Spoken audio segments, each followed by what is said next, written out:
Assalamualaikum warahmatullahi wabarakatuh. Selamat sejahtera. Salam reformasi, salam perjuangan. Terima kasih kerana terus bersama dengan saya. Terima kasih kerana terus menyokong channel ini. Tuan-tuan, tolong share, tolong like, tolong subscribe. Okay. Mahkamah Rayuan batal pembebasan Muhyiddin. Mahkamah Rayuan membatalkan pelepasan dan pembebasan Muhyiddin Yassin apabila mengembalikan 4 pertuduhan salah guna kuasa terhadapnya yang dikaitkan dengan projek Jana Wibawa. Panel 3 hakim Panel 3 hakim yang dipengerusikan Hadhariyah Said Ali hari ini suara membatalkan keputusan Mahkamah Tinggi Kuala Lumpur pada 15 Ogos tahun lalu yang membenarkan bekas Perdana Menteri itu untuk mencabar pertuduhan berkenaan atas alasan ia tidak jelas dan cacat. Panel hakim yang dianggotai Hakim Azmi Arifin dan SM Komati membenarkan rayuan pihak pendakwan untuk mengembalikan semula pertuduhan salah guna kuasa.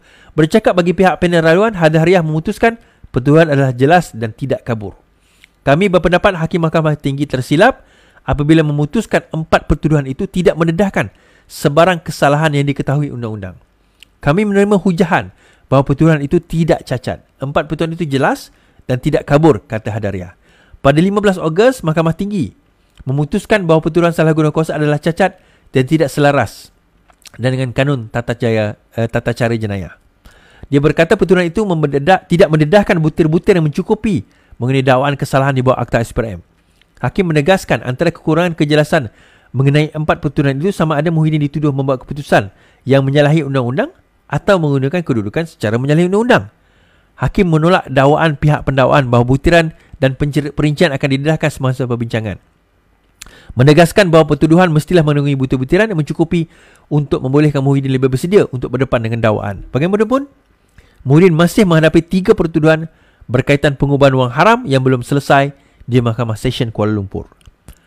Pada Mac tahun lepas, di Mahkamah Session, Muhyiddin minta dibicarakan di atas 4 pertuduhan salah guna kuasa dan 3 pertuduhan pengubahan wang haram yang dikaitkan dengan Jana Wibawa.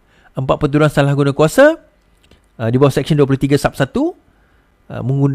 menuduhnya menggunakan kedudukan sebagai Perdana Menteri untuk meminta suapan bernilai 232.5 juta daripada 3 syarikat dan seorang individu antara Mac 2020 sehingga Ogos 2021.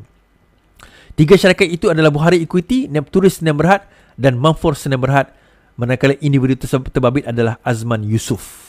3 pertuduhan pengubahan wang haram itu dibentang di bawah Seksyen 4 Sub 1 Sub B Akta Pencegahan Pengubahan Wang Haram, pencegahan Amla TFPUAA dibaca bersama Seksyen 87 Sub 1 Akta sama. Alright. Wang itu didakwa dicuci dengan menerima wang yang dimasukkan ke dalam akaun bersatu. Pengubahan wang haram adalah kesalahan menyamarkan aset kewangan supaya ia boleh digunakan tanpa pengesanan aktiviti haram yang menghasilkannya. Okey. Kes ahli Parlimen Paguh ditetapkan pada sebutan di Mahkamah Session pada 4 Mac ini. Baik. Untuk kes ini tuan-tuan, dia ada berkaitan bila dia dituduh di bawah amla, di bawah rasuah, maka dia akan juga dituduh di bawah amla. So bila dituduh rasuah tersebut diminta dibicarakan di Mahkamah Tinggi. Amla itu dibicarakan di Mahkamah Session. So tempoh hari amla itu ditunda dahulu pending kepada keputusan berkenaan dengan perkara ini. So sekarang ini perkara ini sudah diputuskan oleh Mahkamah Rayuan, maka dengan itu Mahkamah Session boleh meneruskan pendakwaan terhadap amla. Now, boleh tak dia meminta untuk rayu lagi? Boleh.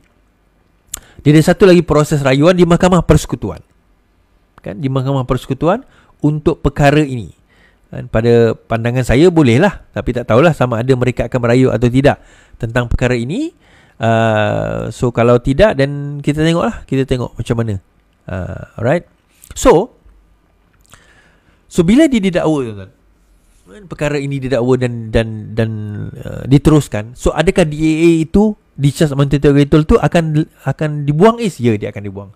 Kes ini akan diteruskan, pendakwaan itu akan diteruskan. Dia belum lagi didapati bersalah atau tidak bersalah. Kan? Dia belum lagi didapati bersalah atau tidak bersalah. So daripada situ kita dapat nampak bahawa kes ini diteruskan. Wan Saiful Wan Jan ada kes, dia ada kes, menantu Hamzah Zainuddin pun ada kes, menantu dia pun ada kes. Saya kata itu, even Rafizi sebut tadi kan, tuan-tuan ingat dia tutup parlimen, dia tutup negara, buat darurat, tutup parlimen. Tuan-tuan perasan tadi sehingga Ogos 2021. Tuan-tuan saya baca tadi bahawa perkara ini dilakukan di antara Mac 2020 sehingga 20 Ogos 2021. Tuan-tuan ingat tak bila parlimen ditutup? Bila darurat itu berlaku? Januari 2021. Dalam tempoh tersebut, tuan-tuan, berlaku peristiwa-peristiwa ini. Berlaku peristiwa-peristiwa ini. So daripada sini kita dapat nampak sebenarnya bahawa bagaimana keuangan negara kita, orang yang menyebut tentang bersih, orang yang menyebut tentang stabil, orang yang menyebut tentang tidak ada kluster mahkamah, sekarang ini mereka yang menjadi kluster mahkamah, tuan-tuan. So kalau mereka menolak Zahid Hamidi kerana kluster mahkamah, rakyat patut tolak Zahid kerana ada sebagai kluster mahkamah. So boleh tak kita kata rakyat wajib tolak Muhyiddin Yassin kerana dia juga adalah kluster mahkamah? Sekian daripada saya.